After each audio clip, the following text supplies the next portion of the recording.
रामकृष्ण अवतार हुए, उनको भी नियमानुसार गुरु धारण करना पड़ता। और शास्त्रों का लेख भी है, गुरु बिन ज्ञान नहीं, ज्ञान बिन ध्यान नहीं, ध्यान बिन मुक्ति नहीं, विद्या पुराण में, पुराणों में, वेदों में, शास्त्रों में सब कुछ लिखा है।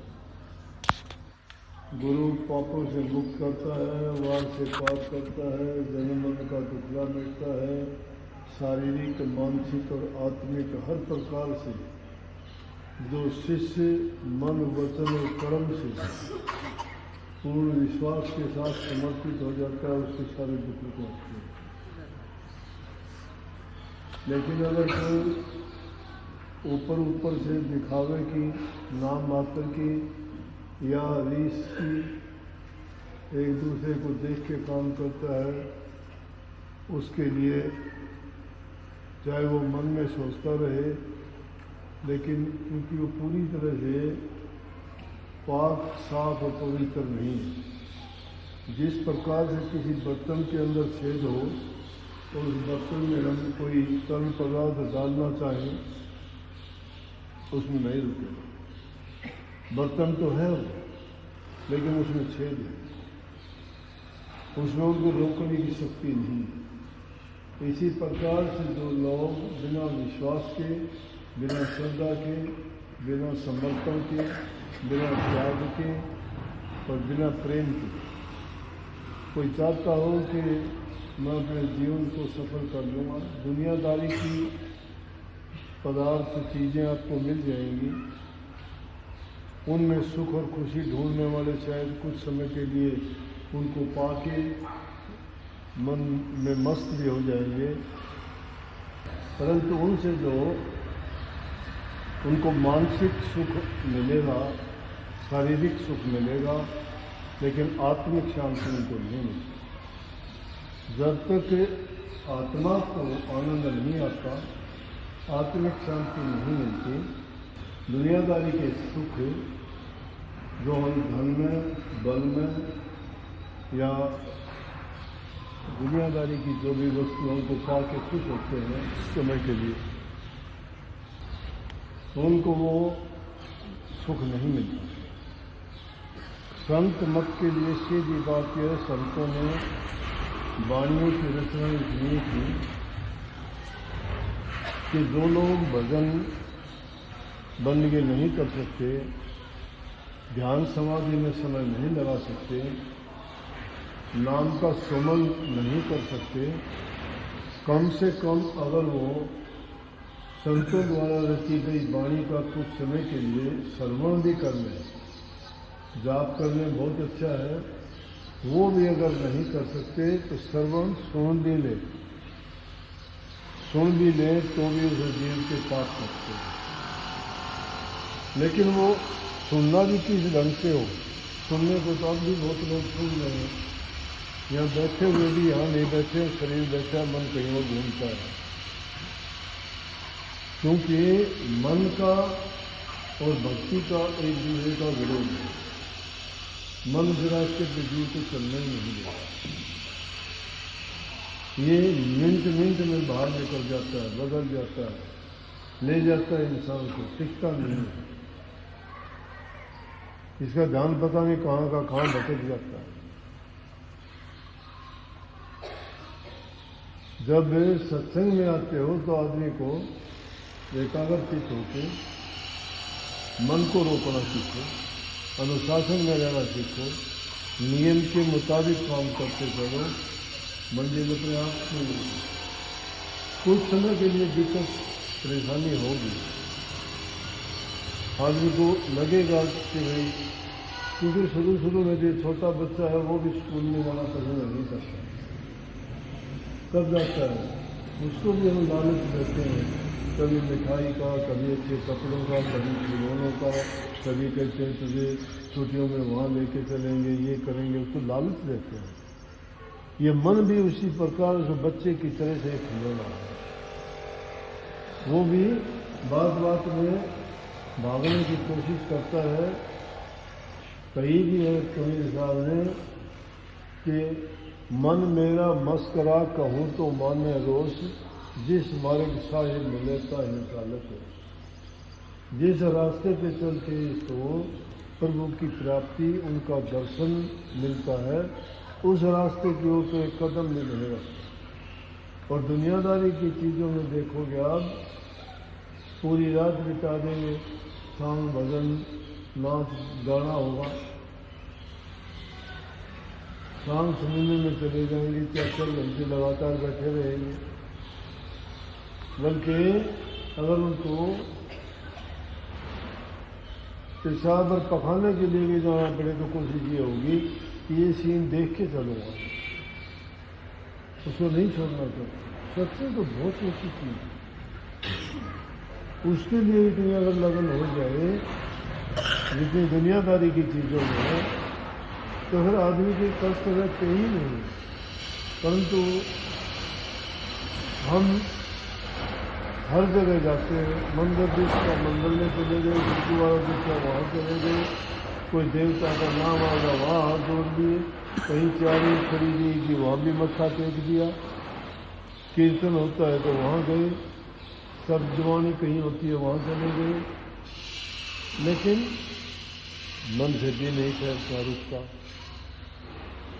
संतों के पास जाओगे तो वो आपकी कमी दोष निकाल के बता देंगे, तेरे अंदर ये दोष है। लेकिन आज जमाना ये आ गया, किसी का दोष बताओगे तो वो उसको बहुत बुरा मानेगा, ऐसा नहीं मानेगा। मानना चाहिए उस आदमी ऐसा कि जो बुराई, जो कमी, जो मेरे अंदर बुरी आदत है वो मैं नहीं देख सकता, तो दूसरे ने बता दी कि भाई तेरी आदत अच्छी नहीं है, तो उसका ऐसा मानना चाहिए। परंतु हम क्या करते हैं, हम उससे दुश्मनी पाल लेते हैं। संत सतगुरु के पास जाते हो तो तुम्हारे दोषों को निकालते हैं वो एक एक करके। लेकिन संतों के रास्ते अलग भी है, एक तरीके से नहीं, किसी को प्यार से, किसी को समझा के, किसी को गुस्से से, किसी को लालच से, किसी न किसी प्रकार से वो चाहते हैं कि ये जीव सुधर जाए। क्योंकि संतों का जीवन अपने लिए नहीं, संसार के जीवों के लिए है। परंतु वो जीव इस बात को नहीं सोचते, वो तो सोचते हैं कि मैं इन्हीं पर एहसान टेकने के लिए आया, या उनका सर्वोपरि स्वार्थ होता है। उनका जब तक स्वार्थ है, स्वार्थ पूरा हुआ भाग जाएगा, तो न सत्संग के लिए आते, न नाम के लिए आते, न भक्ति के लिए आते, उनको न कल्याण की परवाह है। वो काल की जीव है, और काल का जीव कितने दिन भी वो कुत्ते की दुम की तरह है। कुत्ते की पूंछ को कितने दिन तक तुम सीधी बांध के रखो, जब भी उसको छोड़ोगे वो वहीं की वहीं मिलेगी, वहीं चली जाएगी। तो संतों ने बताया कि 2 रास्ते हैं इसके लिए, एक मन मुक्ता का है, गुरुमुक्ता। गुरुमुख जो होगा वो गुरु की आज्ञा में चलेगा, गुरु की बात का बुरा नहीं मानेगा। खोटा मंदा जो वचन उसको कहा जाए उसको सिर मत्थे रखेगा, गुरु की आज्ञा मानने मात्र है। गुरु की आज्ञा को जो माथे पर, मतलब अपने मस्तिष्क में, अपने जहन में रख लेगा, गुरु की आज्ञा को जो सर्वोपरि मान लेगा, उसके सारे हित और सारे काम सज जाएंगे, उसको गुरुमुख कहते हैं। कही है कबीर साहब ने, अच्छा और बुरा चाहे कोई भी हो, उस वचन का शिष्य नहीं मानना दुख, कहे कबीर संसार में सो कहिए गुरुमुख। मंदा चंगा जो भी कहा गुरु ने कहा सही कहा है। मैंने भी एक वाणी में लिखा है कि खोटो खोटो बड़ो हूँ खोटो, अज्ञानी मूर्ख लगते मोटो, बिगड़े हो तो थे ही सुधारो, सुधरे हो तो थे ही उधारो। मैं जब आपका हूँ, बिगड़ा हुआ हूँ, तो आप सुधारो मनो, लेकिन आपका बने जब, आपका तो बनते नहीं, आपका बिना बने बातों में ढूंढते हो, दिमाग में टक्कर मारते हो, नहीं मिलेगा। वो मन बुद्धि चित्त से दूर की बात, वो चौथे पद की बात है। वो 3 गुणों के पार जाना पड़ेगा, तीन गुण में त्रिगुणात्मक संसार है, इसमें फंसा हुआ उलझा हुआ जीव मकड़ी की तरह से है। ज्यादा बढ़ लिया, परिवार बढ़ा लिया, रिश्ते नाते बढ़ा लिए, घर मकान मंजिल बना लिए, कारें कोठियाँ खरीदी, धन माल जोड़ लिया, लेकिन साथ क्या गया? एक भी चीज साथ नहीं जाएगी, यही छोड़ के जाओ। चलते वक्त एक सेकंड के लिए इस बात का विचार किया करो कि सारी जिंदगी में जो हमने कष्ट उठा के, झूठ बोल के, चोरी करके, पाप कर्म करके जो चीजें इकट्ठी की, क्या कोई चीज साथ लेके जाएंगे क्या? सबसे बड़ा मूर्ख वो है जो इस बात पर विचार नहीं। इस पर जो विचार कर लेगा वो आदमी मोटे बंधनों से मुक्त हो जाएगा। झीने बंधन तो फिर गुरु के प्रताप से कटेंगे। गुरु का प्रताप, गुरु नाम जपाएगा। और जब ये कमियां निकल जाएंगी तो ऐसा है जैसे कि आदमी को सीधा रास्ता मिल जाए। एक जंगल में भटकते हुए को कोई रास्ता दिख जाता है तो जंगल से बाहर चला जाता है। उस रास्ते की खोज करना जरूरी है। भटकते हुए को जंगल में कोई रास्ता मिल जाए तो कहीं ना कहीं जाके वो ऐसे ठिकाने पर पहुंचा देगा जिससे उसको मंजिल पानी आसान होगी। इसलिए गुरु रूपी वो रास्ता है जिस पर चल के तुम अपनी मंजिल को हासिल कर सकते हो। वाणी अच्छी चीज है, पढ़ा करो, याद किया करो, सुना करो। ये जब मन विचलित करता है तो ये वाणी साथ देती है। वो भी एक सत्संग है, घर में बैठ के अकेले कर सकते हो, काम करते करते कर सकते हो।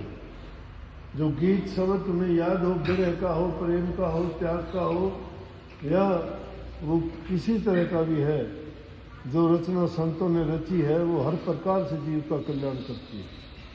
उसको अगर याद करके तुम चाहे उसकी 2 लाइनें याद हो वही गाते रहो, क्योंकि तो मन नहीं भटकेगा, ऐसे वैसे विचार नहीं आएंगे, मन की शैतानी रुक जाएगी, मन को ठहरना आ जाएगा।